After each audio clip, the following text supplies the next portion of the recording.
Voyons tout d'abord les critères de soumission. La taille de la photo.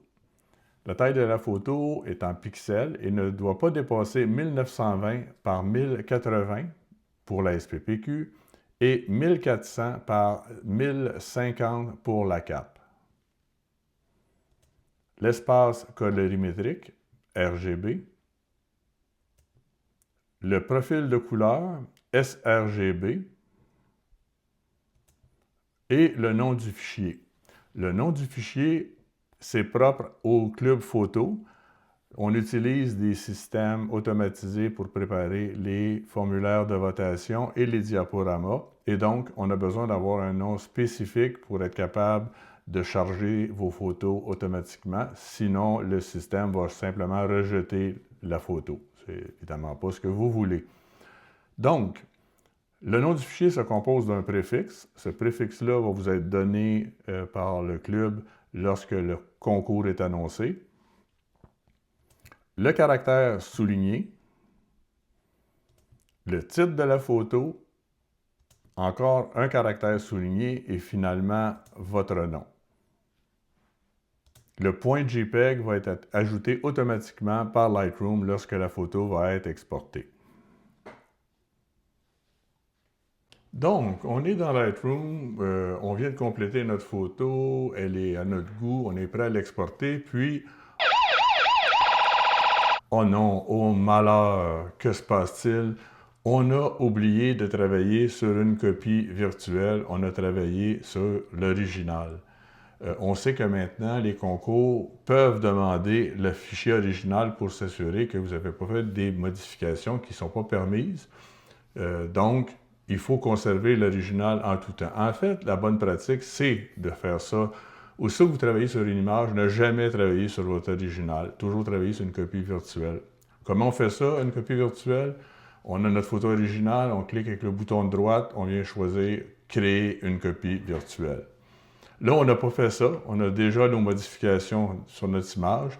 Mais heureusement, il y a une façon de pallier à ça. Ce qu'on va faire, c'est qu'on va créer une copie virtuelle quand même maintenant. Donc, je fais « Créer une copie virtuelle ». On voit ici en bas que j'ai deux photos. J'ai ma photo, mon ARW, qui est ma photo originale, puis la copie à côté qui est exactement la même photo. Ce que je vais faire, je vais revenir sur ma copie, ma photo originale, puis je vais faire simplement réinitialiser. Maintenant, là, on voit que j'ai ma copie virtuelle qui contient mes modifications que je vais vouloir exporter et ma photo originale que je pourrais fournir au besoin si on me la demande. Donc, on est maintenant prêt à exporter notre photo. On a nos deux photos importantes, dans le fond. La photo originale, que je pourrais fournir si elle m'est demandée, qui ne contient aucune modification, et la version qu'on a travaillée, qu'on veut soumettre au concours. Pour exporter la photo, on a simplement à venir cliquer ici, en bas à gauche, sur le bouton « Exporter » et ça va nous ouvrir le menu d'exportation de Lightroom. Premier réglage à effectuer, décider où on veut exporter. Exporter vers, évidemment, par défaut, c'est le disque dur. On voit qu'il y a d'autres options, mais il faut juste s'assurer qu'on a bien choisi disque dur. Emplacement d'exportation. Étant donné que quand on participe à un concours, c'est une photo qu'on veut envoyer, on n'a pas besoin de la conserver, on n'a pas besoin de la cataloguer dans le fond parce qu'on ne veut pas retravailler cette photo-là. Puis, si on a besoin d'une seconde copie plus tard, ben, on peut simplement réexécuter l'exportation puis l'obtenir. Donc, au lieu de dossier de la photo d'origine, ce qu'on va choisir comme réglage, c'est sélectionner le dossier ultérieurement. Ce que ça veut dire, c'est que lorsqu'on va exporter, lorsqu'on va exécuter la tâche d'exportation, Lightroom va nous demander à quel endroit on veut placer notre photo. Ça pourrait être une clé USB, ça pourrait être sur notre desktop. En fait, ce qu'on va faire, nous, c'est la mettre sur le desktop. Ça peut être, en fait, on va choisir où on veut mettre le fichier résultant. On s'assure de ne pas ajouter au catalogue, donc on décoche « Ajouter à ce catalogue » parce qu'on n'a pas besoin de conserver une référence à ce fichier-là spécifique. Puis, fichier existant, demander conseil. Si jamais on l'exécute la tâche pour une deuxième fois pour une raison quelconque, est-ce qu'on veut créer une deuxième copie ou on veut écraser la copie existante? On a différentes choses qu'on peut faire. Fait que donc, demander conseil est sans doute la meilleure option à laisser ici.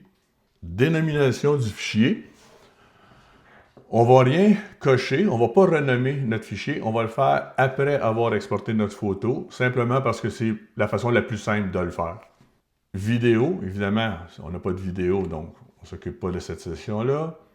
Les paramètres de fichier, on s'assure que le format d'image est bien JPEG. On voit qu'on a plein de sortes de formats, mais que nous, si on a besoin, c'est JPEG, c'est toujours ce qui est demandé. La qualité à 100%, et on va limiter la taille de fichier à 1800K,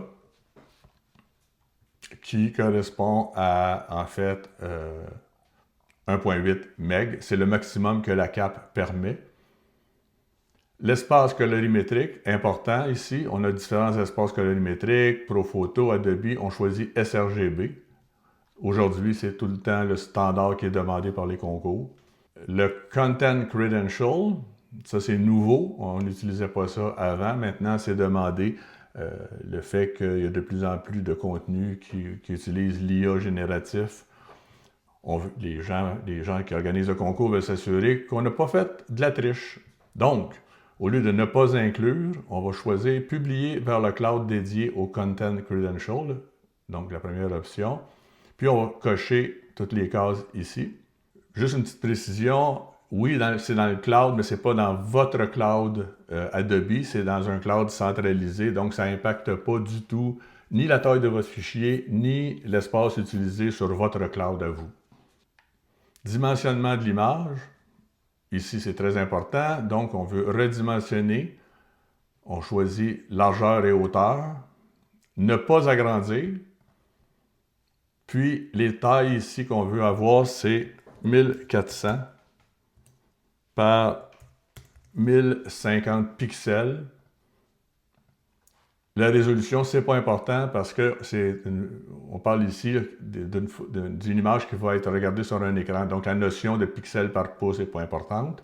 La netteté de sortie, moi, personnellement, je le laisse toujours à netteté pour écran standard. Vous pouvez aussi le cocher si votre image est vraiment hyper nette, puis vous voulez être certain qu'il n'y aura pas d'altération qui va se faire à l'exportation. Donc, c'est vraiment votre image que vous avez contrôlée, puis que vous êtes confiant que c'est la netteté est ultimum, ben vous décochez tout simplement la netteté. Les métadonnées, souvent on laisse toutes les métadonnées, ou en fait c'est ce que vous devez choisir, là, vous pourriez choisir copyright uniquement, blablabla, mais en envoyant toutes les métadonnées, puis en décochant ces deux cases-là ici, le maximum d'informations va être inclus, donc votre photo ne pourra pas être refusée parce qu'il manquerait votre nom ou il manquerait quelque chose. C'est la meilleure façon de faire. Puis ça grossit votre fichier de simplement là, quelques bytes. Il n'y a pas de problème à faire ça.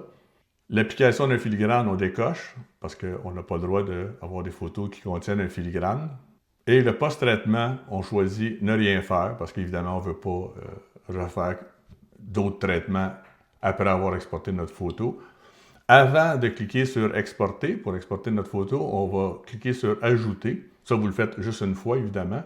« Ajouter », puis je vais l'écrire, je vais l'appeler « Pour la cape ».